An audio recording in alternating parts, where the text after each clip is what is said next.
Hello students, कैसे हैं आप लोग। उम्मीद करते हैं कि अच्छे ही होंगे,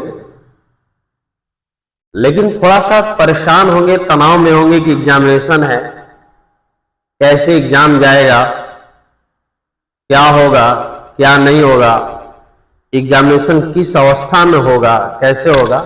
मन में ये सारे प्रश्न चल रहे होंगे। तो मन में प्रश्न चलना ये अच्छी बात है। इसलिए अच्छी बात है कि कहीं ना कहीं आपके अंदर तनाव है, कि एक चिंतन है, मन में चिंता है, पर टेंशन है कि हमको एग्जाम देना है। लेकिन केवल चिंता करने से कुछ नहीं होगा, उस पर काम करिए, और काम करिएगा तो चिंता करने का मौका भी नहीं मिलेगा और काम भी बहुत जल्दी हो जाएगा। तो ये सब बातें हैं, आप अच्छी तरह समझ रहे होंगे।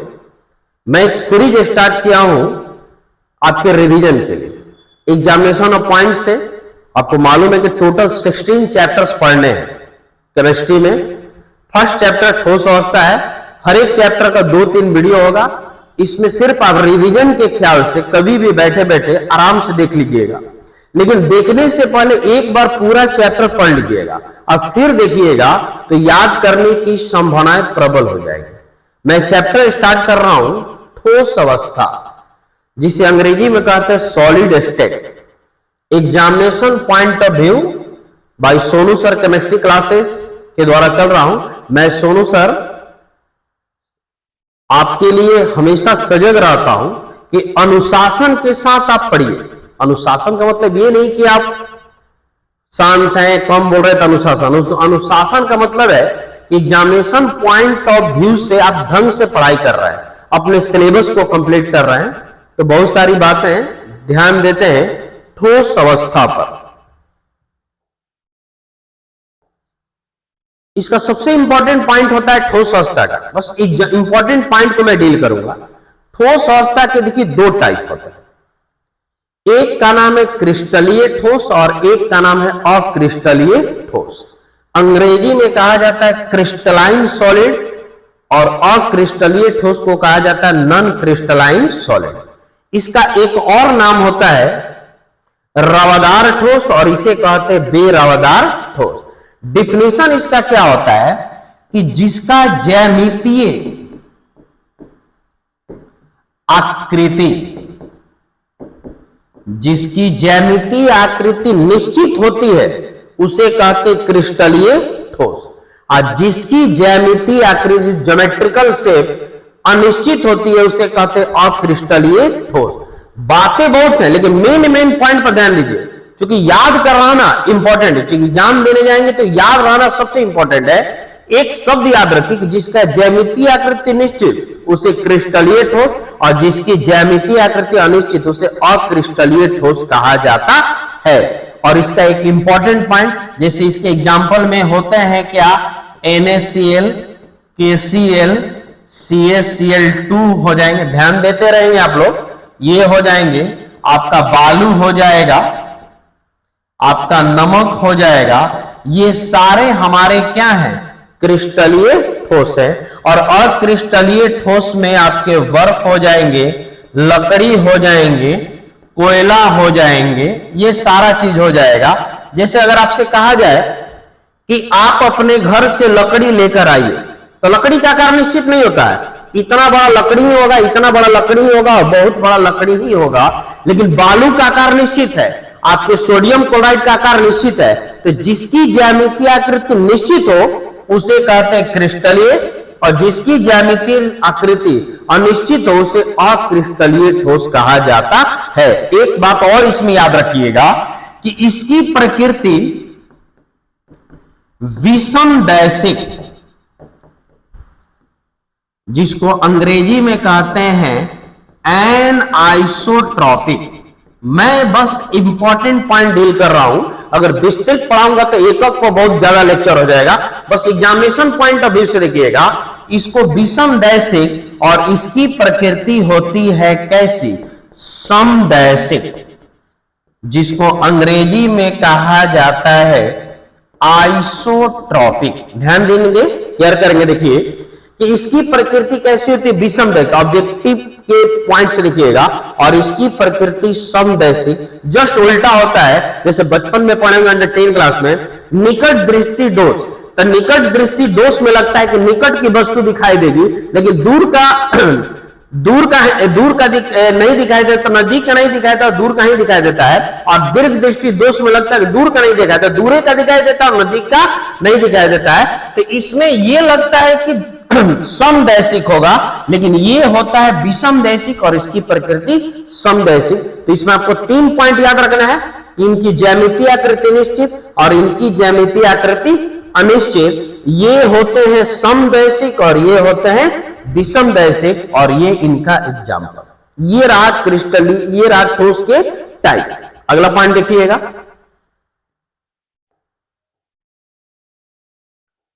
क्रिस्टल के प्रकार। पॉइंट में देखिएगा, देखिए क्रिस्टल के 4 प्रकार होते हैं। एक होता है आयनिक क्रिस्टल, एक होता है आणविक क्रिस्टल, सहसंयोजक, और एक होता है धात्विक क्रिस्टल। गौर करिएगा, आयनिक क्रिस्टल, देखिए नाम में ही डिफिनेशन छुपा है। आयनिक क्रिस्टल क्या होता है? आयन के 2 टाइप होते हैं, एक होता है पॉजिटिव आयन और एक होता है निगेटिव आयन। जिस पर प्लस चार्ज है वह धनायन और जिस पर माइनस चार्ज है वह ऋणायन, पॉजिटिव आयन और निगेटिव आयन। ऐसे क्रिस्टल जिनके अवयवी कण धनायन और ऋणायन से बने हो, एज एग्जाम्पल जैसे आपका NaCl है, अगर आप इसे तोड़ेंगे तो क्या बनेगा? Na+Cl-। और भी है, जैसे MgCl2 है, अगर आप इसे तोड़ेंगे तो Mg++ आप +2Cl का माइनस। और भी है, CaCl2 है, अगर आप तोड़ेंगे तो Ca++ आप +2Cl का माइनस। ये जितने देख रहे हैं इनका अवयवी कण माने जिससे वह बना हो। जैसे लड्डू का छोटा कण क्या होता है? बूंदिया, यानी लड्डू बूंदिया से बना हुआ है। तो अवयवी कण का मतलब होता है जिससे वह बना हुआ है। तो ये 2 चीज से बना है, धनायन और ऋणायन। यहां भी धनायन, यहां भी ऋणायन, धनायन और ऋणायन। तो ऐसे क्रिस्टल जिनके अवयवी कण धनायन और ऋणायन से बने हो, उसको कहते हैं क्या? आयनिक क्रिस्टल। इनकी प्रकृति कठोर होती है, इनका द्रव्यांक और क्वथनांक का मान भी उच्च होता है। लेकिन मेन बात कि जिनके अवयवी कण धनायन और ऋणायन से बने हैं उन्हें आयनिक क्रिस्टल कहा जाता है। ऑब्जेक्टिव में आता है कि निम्नलिखित में कौन आयनिक क्रिस्टल है, तो तोड़कर चेक कर लीजिएगा, जो धनायन और ऋणायन का होंगे वे हमारे आयनिक क्रिस्टल होते हैं। अगला ये आणविक क्रिस्टल, कि जिनके अवयवी कण दुर्बल वांडर वाल बल, दुर्बल वांडर वाल बल, या इसको कहते हैं weak van der Waals force of attraction. जिनकी अवयवी कण आपस में दुर्बल वांडर वाल बल से बंधित होते हैं उसे कहते हैं आणविक क्रिस्टल। जैसे लकड़ी हो जाएगा, बर्फ हो जाएगा, प्लास्टिक हो जाएगा, इनके अवयवी कण आपस में दुर्बल वांडर वाल बल से बंधित होते हैं। इनकी प्रकृति इसके तुलना में मुलायम होती है, इसकी प्रकृति कठोर होती है। तीसरा पॉइंट है सहसंयोजक क्रिस्टल, कि जिनके अवयवी कण आपस में प्रबल सहसंयोजक बल से बंधित होते हैं, उसे सहसंयोजक क्रिस्टल कहा जाता है। और अगला पॉइंट इसमें 2 इंपॉर्टेंट है, इसके 2 इंपॉर्टेंट एग्जाम्पल हैं, एक है हीरा और एक होता है क्या? ग्रेफाइट। हीरा और ग्रेफाइट और भी एग्जाम्पल है, लेकिन आपको 2 ही याद रखना है, हीरा और ग्रेफाइट सहसंयोजक क्रिस्टल होते हैं। हीरा का आकार चतुष्कोणीय होता है और ग्रेफाइट का आकार षटकोणीय होता है। सहसंयोजक क्रिस्टल जिसके अवयवी कण या छोटे कण प्रबल सहसंयोजक बंधन बल से बंधित होते हैं, उसे सहसंयोजक क्रिस्टल कहा जाता है। इसके 2 एग्जाम्पल हैं, हीरा और ग्रेफाइट। और एक है धात्विक क्रिस्टल। दुनिया के सभी धातुओं को धात्विक क्रिस्टल कहा जाता है, या ऐसे क्रिस्टल जो आपस में प्रबल धात्विक बंधन, यहां भी बंधन लिखा जा सकता है, प्रबल धात्विक बंधन बल द्वारा बंधित होते हैं, उसे धात्विक क्रिस्टल कहा जाता है। जैसे लोहा, जस्ता, एल्युमिनियम, तांबा, ये सारे हमारे धात्विक क्रिस्टल हैं। तो ध्यान दीजिएगा कि क्रिस्टल के कितने टाइप होते हैं? 4। आयनिक क्रिस्टल, आणविक क्रिस्टल, सहसंयोजक क्रिस्टल और धात्विक क्रिस्टल। गौर करिएगा, ध्यान से देखिएगा।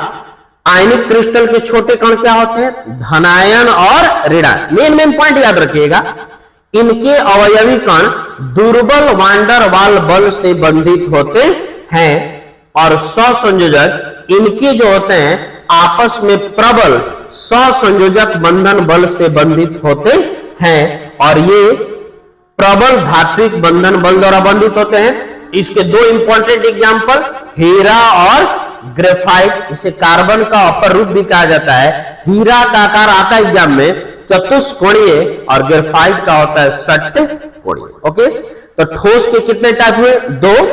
एक हुआ क्रिस्टलीय और एक अक्रिस्टलीय, और ये क्रिस्टल के 4 टाइप है जो आपके सामने दिख रहा है। अगला पॉइंट देखिएगा, सबसे इंपॉर्टेंट इंट्रोडक्शन हो जाता है। ठोस के प्रकार भी देख लिए, क्रिस्टल के प्रकार। अब होता है एक ब्रैग समीकरण। मैंने इसको क्लास में पूरा कंप्लीट प्रूफ कराया है, लेकिन एग्जामिनेशन में प्रूफ से कोई मतलब नहीं है। इसको 2 साइंटिस्ट WL ब्रैग और WB ब्रैग ने दिया था, जिसका समीकरण है L lambda equal to 2D sine theta. इसको मैंने प्रूफ भी कराया है, जहां N होता है परत की संख्या, लैम्डा होता है तरंग दैर्घ्य और 2 हो गया, ध्यान दीजिएगा, ये कांस्टेंट नंबर, D होता है 2 परतों के बीच की दूरी और थीटा होता है अंतरापृष्ठीय कोण। इस पर क्वेश्चन बनेगा तो देखिए समझ आएगा। क्वेश्चन गौर करके देखिएगा। क्वेश्चन दिया है कि 1.54 एंगस्ट्रॉम तरंग लंबाई या तरंग दैर्घ्य, दोनों वर्ड दे सकता है। तरंग दैर्घ्य यानी लैम्ब, देखिए एक बात बता रहा, फिजिक्स हो, केमिस्ट्री हो, मैथ हो, कोई भी न्यूमेरिकल बनाना है, पहले उसके गिवन पॉइंट को लिखिए। लिखने के बाद रास्ता अपने आप नजर आता है। पहला पॉइंट तरंग दैर्घ्य यानी लैम्डा का मान दिया है 1.54 एंगस्ट्रॉम। क्लियर? 1.54 एंगस्ट्रॉम दिया है, ध्यान दीजिएगा। लंबाई की एक्स किरणें, एक्सरे जो आप एक्सरे कराते हैं मेडिकल साइंस में, एक्स किरणें किसी क्रिस्टल से 22.5 डिग्री पर कोण दिया है। थीटा का मान कितना दिया है? 22.5 डिग्री पर परावर्तित होती है। आपतित किरण परावर्तित जानते हैं कि ये ऐसा सतह है, ये आपतित है और ये क्या है? परावर्तित। और इनके बीच के ये कोण को क्या कहते हैं? आपतन कोण और परावर्तन कोण। और ये थीटा का मान दिया है कितना? 22.5 डिग्री। ये मेरा एक्स किरण है, ये आया और गया, अब 22.5 डिग्री का कोण बना रहा है, जिसमें इस एक्स किरण का तरंग दैर्घ्य कितना है? 1.54 एंगस्ट्रॉम। ध्यान दीजिएगा, परावर्तित होती है। ये हम मान लें n बराबर 1। देखिए ये माना तो मान लिया है कि n बराबर क्या होता है? 1। लेकिन अगर कहेगा प्रथम कोटि तो n बराबर 1, द्वितीय कोटि n बराबर 2, तृतीय कोटि n बराबर 3। अंग्रेजी में कहता है first order diffraction, second order, third order. जो भी कहेगा n का वैल्यू होगा, n का वैल्यू 1 हो गया। तो प्लेन माने सतह के बीच की दूरी ज्ञात करें। अब देखिए कैसे बनेगा, बीच की दूरी ज्ञात करना है, ध्यान दीजिएगा तभी समझ में आएगा। फॉर्मूला लगाएंगे क्या? L lambda equal to 2D sine theta, right? L lambda equal to 2D sine theta. n का वैल्यू कितना है? 1, और यहां हो गया 1.54 एंगस्ट्रॉम। रहने दीजिए, 2 दूरी हमें d निकालना है, और यहां हो गया साइन 22.5 डिग्री। ये हो गया। केमिस्ट्री यहीं तक है, आगे मैथमेटिक्स हो जाता है। ये वैल्यू हो गया 1.542 और ये डी हो गया, और इसका वैल्यू देखिए क्वेश्चन में गिवन है कितना 0.383, नियर अबाउट ये हमेशा दिया रहेगा, तो 0.383 गौर करेंगे। अब बस इसको सॉल्व करना है, और एक बात बता दे आपको, सॉल्व हमेशा खुद से कीजिए, कैलकुलेटर का कभी यूज मत कीजिए, क्योंकि एग्जामिनेशन में कैलकुलेटर अलाउड नहीं है। और आपका कैलकुलेशन इसलिए खराब हो गया है कि आप बस कैलकुलेटर का यूज कर लेते, फट से ला देते हैं, आप खुद को स्मार्ट समझते कि चलो अब तो मैंने ला दिया, लेकिन जब लाने की बात हो जाती है तब समझ में आता है कि आपने कैलकुलेटर से करके अपना कैलकुलेशन बहुत ही खराब कर लिया है। इस बात को ध्यान दीजिएगा, खुद को बेस्ट बनाइए। और यहां पर हो गया, अब आराम से काम कर लेंगे, ध्यान से देखिएगा। 2d sin थीटा, अब डायरेक्ट लिखेंगे d इक्वल टू क्या होगा 1.54 अपॉन क्या होगा 2 0.383। ध्यान दीजिएगा, ये पॉइंट आप हटाओगे तो कितना आएगा 100, ये पॉइंट हटाओगे तो आएगा 1000, डबल जीरो कैंसिल हो जाएगा। आप 2 से कटाओगे तो कितना आएगा 2 7 14 और 2 7 14 77, और ये हो गया 8 3 77 770 राइट, और 383, और 383 में आप 7 डिवाइड कर देंगे, ठीक है। देखिए मैं कर रहा हूं, है ना, ये पहले तो एक बार में जाएगा, आपका दिमाग होना चाहिए कि मैं कितना बार में करूं, है ना। अगर देखिए 350 रहता, देखिए मल्टीप्लाई करिएगा डिवाइड कम ना, अगर 350 रहता तो 700 होता, तो 350 से ये ज्यादा है, कितना है 33, 2 बार में ये जा सकता है। तो देखिए 2 3 6, 2 8 16, 6 2 3 6, देखिए 2 3 6 और 2 8 16 की 6 हासिल 1 और 3 दिन 6 और 1 7 आ गया। यहां पर हो गया 4, देखिएगा ये 0 और ये 0 और ये 2 बार में गया। अब देखिएगा यहां पर आप एक 0 बढ़ाएंगे, यहां पॉइंट करेंगे, अब ये एक बार में आ गया 2.01 एंगस्ट्रॉम, और ये रहा आंसर। अब देखिए ध्यान से क्वेश्चन को, पहले देखिए समझिए आराम से, इच्छा हो तो स्क्रीनशॉट ले लीजिए। 2.01 एंगस्ट्रॉम, देखिए हमने किया है डिवाइड, ऐसा नहीं कि मैंने कैलकुलेटर से किया, थोड़ा समय लगेगा लेकिन आपका धीरे धीरे स्पीड बनेगा, और नहीं तो कैलकुलेटर से तो 2 सेकंड का सवाल है, आप आराम से चले 2.01 एंगस्ट्रॉम, और ये आंसर। तो हमेशा याद रखिएगा इस टाइप का क्वेश्चन करता है। यहां पर हमने क्या किया, फिर से समझ लीजिए ध्यान से क्वेश्चन को, कि इतना तरंग दैर्घ्य है चाहे तरंग लंबाई, ये लैम्डा का वैल्यू हुआ, ये थीटा का वैल्यू हुआ, और ये एन का वैल्यू, जो सारा वैल्यू हमने पुट किया है और पुट करके डिवाइड कर आंसर आया 2.01 एंगस्ट्रॉम। ये आप खुद से करने का कोशिश कीजिए, ऐसे करके और भी बहुत सारे क्वेश्चन बना सकते हैं। ए लैम्डा बराबर 2d sin थीटा ब्रैग समीकरण जरूर देख कर जाइएगा, इससे ऑब्जेक्टिव सब्जेक्टिव आने की संभावना हमेशा रहती है। क्वेश्चन बनाना आसान होता है, बस बनाना है, सिंपल वे में काम कर देना है, और इस पर नंबर कंप्लीट मिलता है। ओके, नेक्स्ट देखिए।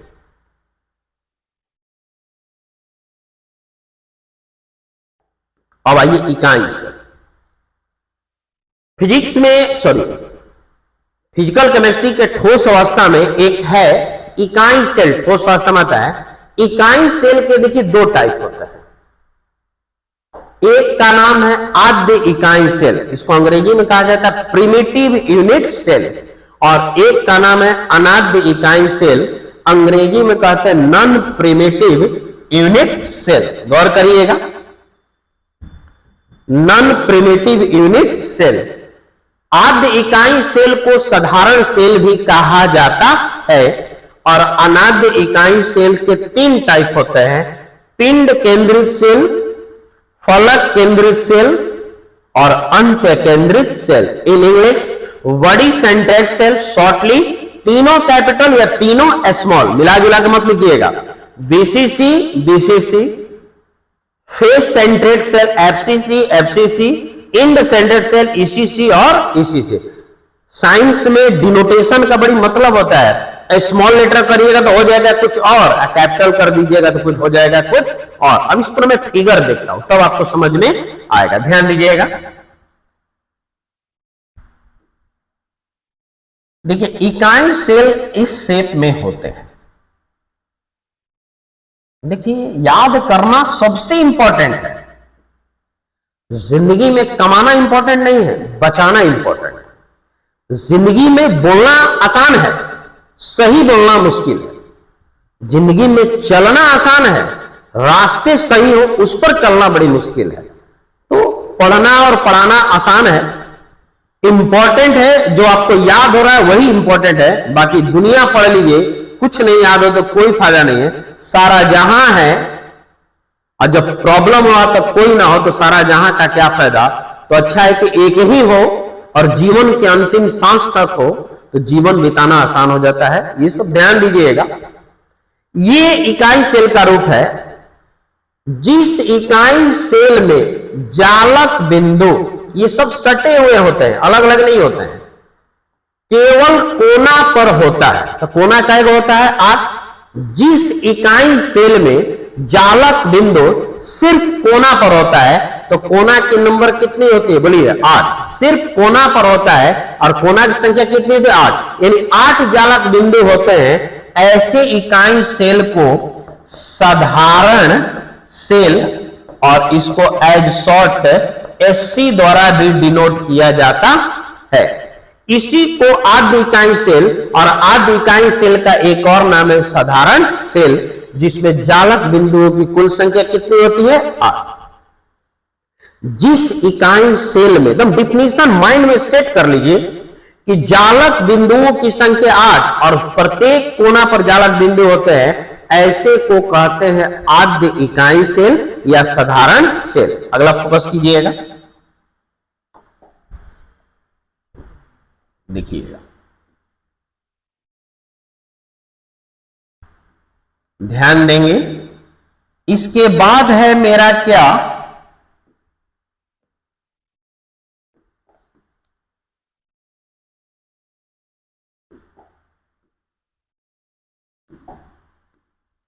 इसके बाद मेरा 3 है अनाद्य इकाई सेल। उसके कितने प्रकार होते हैं? 3। एक हमने बताया है बीसीसी, एफसीसी, ईसीसी। बीसीसी का मतलब होता है पिंड केंद्रित cell, as English body centred cell.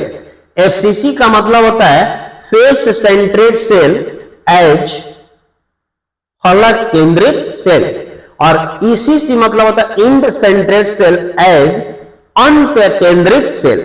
देखिएगा, जालक बिंदु 8 कोना पर तो रहेगा ही रहेगा, इसमें कोई संदेह नहीं, ये रहेगा। जालक बिंदु 8 कोना पर तो रहेगा ही रहेगा। जब 8 कोना पर रहेगा तो ये साधारण सेल है। 8 कोना के अलावे कोई अन्य पोजीशन को भी पाएंगे तो वही होता है अनाद्य इकाई सेल। और इसके 3 टाइप होते हैं। क्या? जिस इकाई सेल में जालक बिंदु 8 कोना पर रहने के साथ साथ बॉडी के केंद्र पर, इसको कहते हैं पिंड केंद्र। पिंड केंद्र, पिंड केंद्र मतलब क्या है? जैसे मानिए आपका रूम है घर का, ना ऊपर ना नीचे ना दाएं ना बाएं ना आगे ना पीछे, एकदम बीचों बीच हो। रसगुल्ला खाया है ना, कभी बीच में कुछ मिलता है ना, एकदम बीच में हो। जैसे लिट्टी क्या होता है? लिट्टी में सत्तू भरा रहता है, सत्तू ना ऊपर ना नीचे ना बाएं ना दाएं, एकदम बीचों बीच होता है। तो एकदम पिंड केंद्र पर हो, बीच में हो, वैसे को बीसीसी कहा जाता है। और ध्यान दीजिएगा, इसमें टोटल जालक बिंदु की कुल संख्या कितना है? कितना है? 9। ऑब्जेक्टिव में आता है कि बताइए कि पिंड केंद्रित सेल में जालक बिंदुओं की संख्या होती है, कितनी होती है? 9। अब आइए पॉइंट में, फलक केंद्रित सेल। फलक कितने होते हैं? थोड़ा गौर करके देखिए।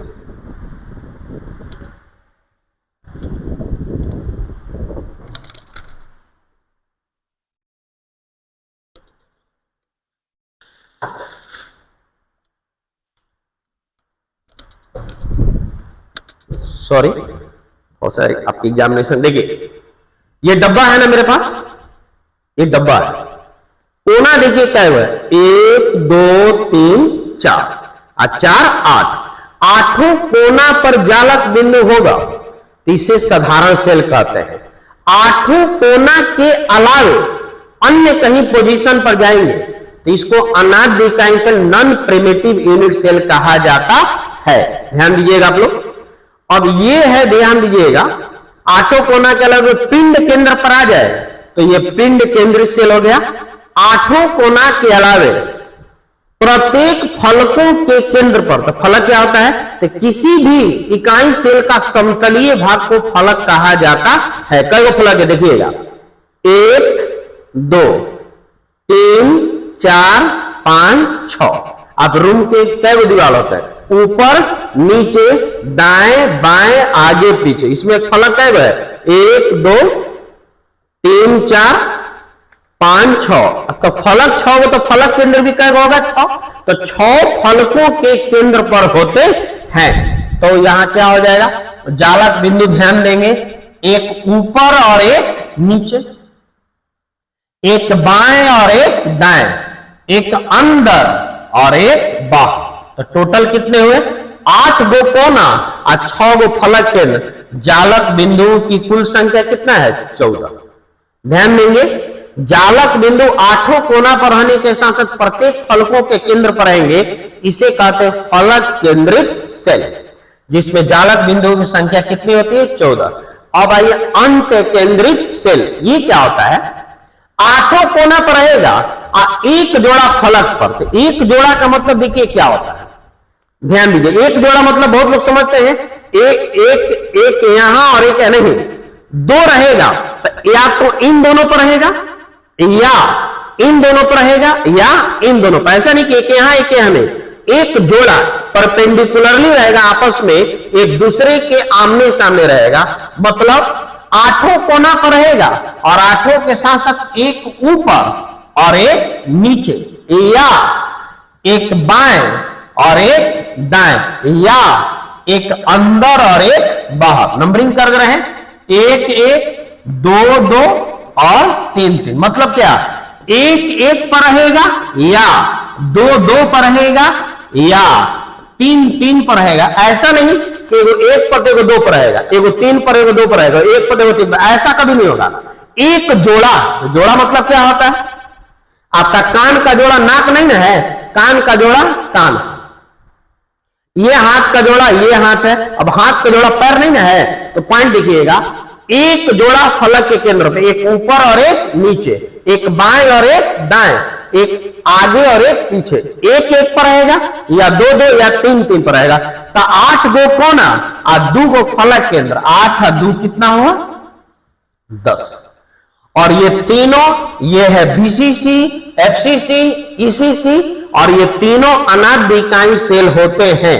क्योंकि अनाद्य का डिफिनेशन क्या होता है कि जालक बिंदु आठों कोना पर रहने के साथ साथ अन्य पोजीशन पर रहेगा।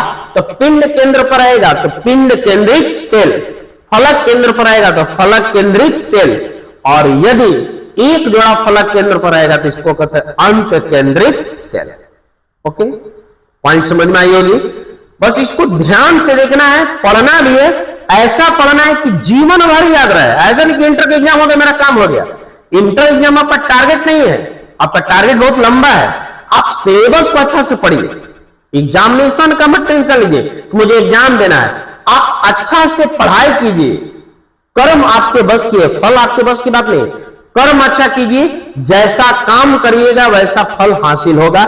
जितना तैयारी कीजिएगा उतना रिजल्ट आएगा। इस बात का ख्याल कीजिए, आपकी आज की तैयारी कल के लिए मुस्कान बनेगा। कहावत है, आज की बचत कल की मुस्कान है। बर्बाद करिएगा, मोबाइल देखिए, मैं मना नहीं कर रहा हूं, लेकिन मोबाइल को अपने में मतलब ऐसा मत डाल लीजिए कि सिर्फ आपका मोबाइल ही। मोबाइल में डिसिप्लिन रखिए, मुझे कितना देखना है, क्या करना है, कॉपी करना है, वर्क करना है, इन सब बातों पर ध्यान दीजिएगा। लास्ट में बोल दे रहा हूं कि ठोस के 2 प्रकार, क्रिस्टलीय और अक्रिस्टल। क्रिस्टलीय का ज्यामितीय आकृति निश्चित, अक्रिस्टलीय का अनिश्चित। क्रिस्टलीय विषम दैशिक होता है, अक्रिस्टलीय समदैशिक होता है। ध्यान रहेगा। क्रिस्टल के 4 प्रकार ध्यान दीजिएगा, आयनिक क्रिस्टल, आणविक क्रिस्टल, सहसंयोजक क्रिस्टल और धात्विक क्रिस्टल। और आप ध्यान दीजिएगा कि ब्रैग समीकरण एल लैम्डा बराबर 2d sin थीटा, और इकाई सेल के 2 टाइप, आद्य इकाई सेल और अनाद्य इकाई सेल।